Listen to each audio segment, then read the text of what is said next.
Yes, it's finally happening. Bichette is starting to meet with other teams not named the Toronto Blue Jays. Shocker, I know, right? We obviously knew this the moment Bichette hit free agency. It's his right to go with meet other teams, but it's which team he's talking to that is most concerning. As well as some concerning comments that was made about how well that meeting went that might make some Blue Jay fans quiver. What's up, everybody, and welcome back to Blue Jays Today. And today, I'm going to give you the latest on Bichette's free agency market, as well as some unexpected comments made by Ross Atkins about José Berríos. Before we get into it though, I encourage you guys to please hit that like button and smash that subscribe button. We make daily Blue Jays news and updates, so if you want to stay up to date with your Toronto Blue Jays, this is the place to be. All right, you probably already know the team that Bichette is talking to, but if you don't, let me reveal it for you. It is, of course, the Boston Red Sox. And I say, of course, because we've heard reports that the Boston Red Sox were pursuing Bichette pretty heavily. That came out a little bit earlier this week.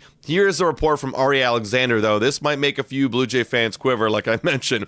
Bichette and the Red Sox recently had a Zoom meeting, sources tell 7 News, and apparently it went well on both sides, per sources. Bichette came away impressed with the Red Sox, I'm told, and the Red Sox, like I said, have showed interest to be serious about the free agent. Now, obviously, I think if you're leaving the meeting, if you're Bichette and you want to make a good impression on the other team and leave them open as an option, you're not going to say, wow, I hated that meeting. That was terrible. I'm never going to sign with those guys, because now you're losing leverage on all fronts. So obviously, you're going to say, yeah, if someone asks you, how'd it go? Yeah, it was pretty good. I like what they're doing there, blah, blah, blah. So I think we can obviously look into that, and that's what he would say. But if he is seriously impressed, I think it would make a lot of sense because, I mean, let's face it, the Red Sox, they got a lot of things to offer. They got an awesome history, right? The great ballpark, some crazy, passionate fans. Red Sox are a great organization.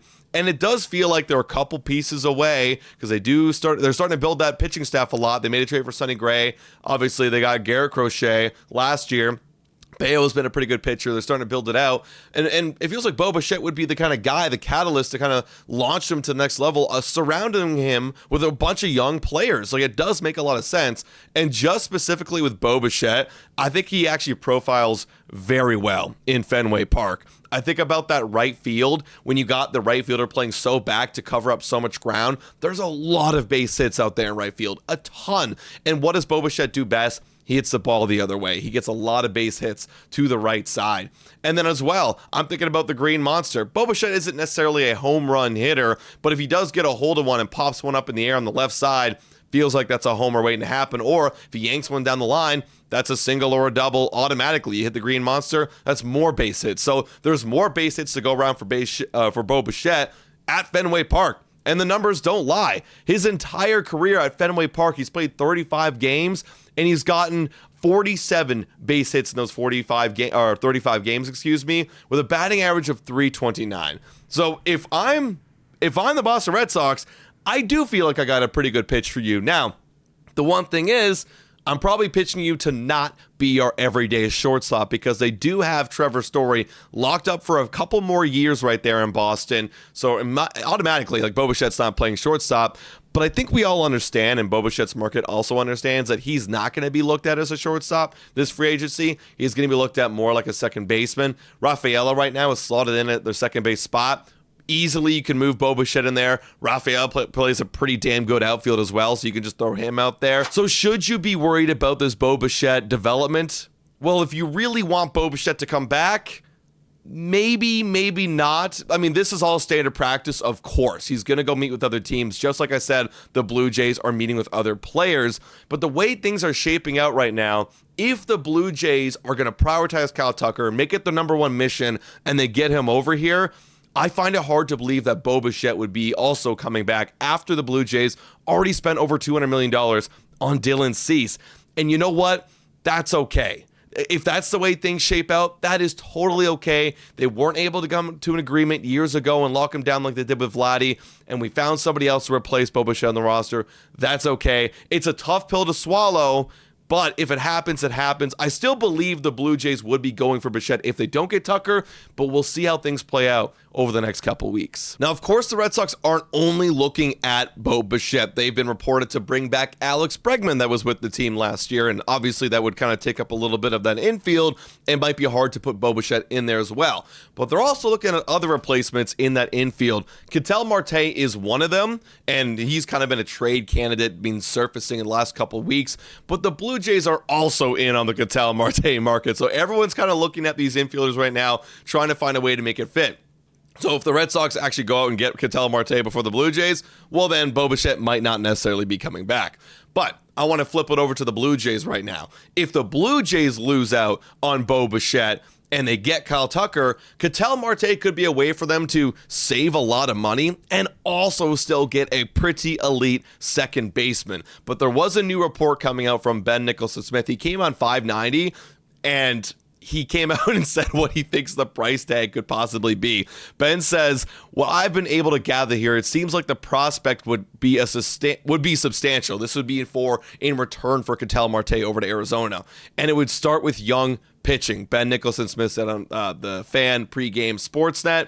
Logically, if you are Arizona and you want young pitching and you are giving up a core player, because Ketel Marte's back-to-back years of MVP votes. He's got 5 more years of super control, low value in terms of contract and money that you're paying. So it's a lot of value that you have to give up right here.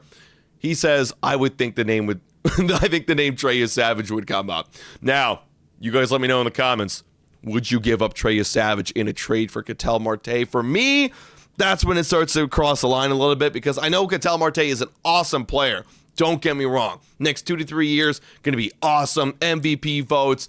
He is the best second baseman in all of baseball. But the idea of giving up Trey Savage when this whole offseason has been about extending the window of the pitching staff, you're giving up a pretty big pillar and window and prospect in Trey Savage. You saw what he became during that postseason run. I think that's where I would have to take a step back and think about it. I know we've thrown out guys like Ricky Tiedemann and Jose Berríos that we're going to talk about in just a little bit. Those would be easy. But yeah, if I'm Arizona, Trey Savage would come up. But I want to hear what you guys think. Would you give up Trey Savage for Ketel Marte? Now, finally, we have some pretty unexpected Jose Berríos news, and I didn't think we'd be talking about this during this whole winter meetings and, free agency and trade conversations.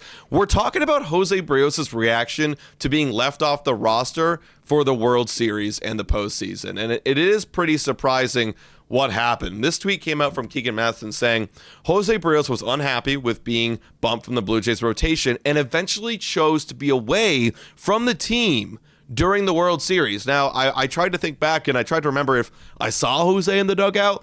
I don't remember him being in the dugout now that I really think about it, but you guys let me know if you saw him. But he did choose to be away from the team, and Shai Davidi came out here and continued on and brought in a quote from Ross Atkins saying, being away from the club was, quote, his decision. I think he was just having a tough time, but you'd have to ask him, as Atkins continued. And he goes on and talks about how, of course it came down, he hit the IL late in September, came back, did a bullpen appearance, and apparently he took that personally because, he's Lyle McKinnon. He's the machine. He gets 32 starts every single year, and he only got 31. And that hit him personally, and he's been that guy to put in the work to be a reliable force, and hitting the IL for the first time in, I think, his entire career, correct me if I'm wrong, probably hit him a lot and hit him personally. So he felt like he had to have the need to go away from the team during the postseason. Now, again, I know zero about Jose Berríos and his personal life. I've only seen reports and images and everything like that and seen him on TV. So I know nothing, and I feel like I'm speaking from a place of ignorance. But if you were to ask me, about what I thought about this, I think it kind of sucks. Jose Berríos has been a big part of this team, and being with the team during the postseason run, I think would be something I've expected from him, even though he wasn't chosen to be on the roster, and it's his right to leave if he wants to. It just kind of sucks that when you're with this team all year and for the last 4 years to not be with the team during one of the most special runs in history of the Blue Jays organization. Kind of sucks. You know what I mean? That doesn't really look good. Now, he might be dealing with his own thing right here, trying to process his emotions. I hope he can bounce back and put it all aside and put the team first, moving forward. But it isn't a good look for Jose Berríos. And that brings up the conversation like, well, what does that mean for him next year? If his whole thing is like, he wants to be the 32 start guy next year, and that's his whole thing in MO moving forward, I don't really see him getting 32 starts when you look at the rotation right now. You got Kevin Gausman, Dylan C., Shane Bieber, and right now Trey Savage, unless they make some trade for Ketel Marte. And then Cody Ponce that they just added in. Now, it's still left up for debate whether it be Cody Ponce or Jose Berríos, but if you ask me, like, that's a recipe for Cody Ponce probably going to get some starts. You paid money for him. He is the young, kind of next 3-year future window of this Blue Jays team. Jose Berríos right now is in the bullpen. Now, I know this is just Fangraphs, and we don't know what's actually going to happen, but I find it hard to believe he's going to get all 32 starts next year. And if that's something he really does feel passionate about, I don't know if you're going to get it on the Blue Jays, which brings up the question, do you end up, finding some sort of package trade with Jose Berríos included? A lot of other teams would love to have Jose Berríos, and right now the Blue Jays are having a luxury thing where they have too many good pitchers and not enough spots in the rotation to start everybody. Yeah, you could run a 6-man, but I think you want to give Kevin Gausman, Dylan Cease as many starts as possible based on how good they are. So Jose Berríos trade package, we've been flirting with that idea. Ben Nicholson-Smith has been flirting with that idea. I think it's not a bad idea to start exploring it a little bit more, especially with how things are developing on the, I don't want to say character side, but or drama side, because it's not that. It's something that's in the past. I want to move on from it. But also, with the personal side of how he feels about the team and how they're using him, and also, too, based on the roster construction. So you guys let me know your thoughts about Jose in the comments down below. But guys, that's the latest updates about your Toronto Blue Jays during the winter meetings. We might be going live tonight. We'll let you guys know via Twitter or Instagram. If not, we'll be back Wednesday in the morning, and of course a live show that following night. But guys, hit that like button, smash that subscribe button, and as always, go Jays go.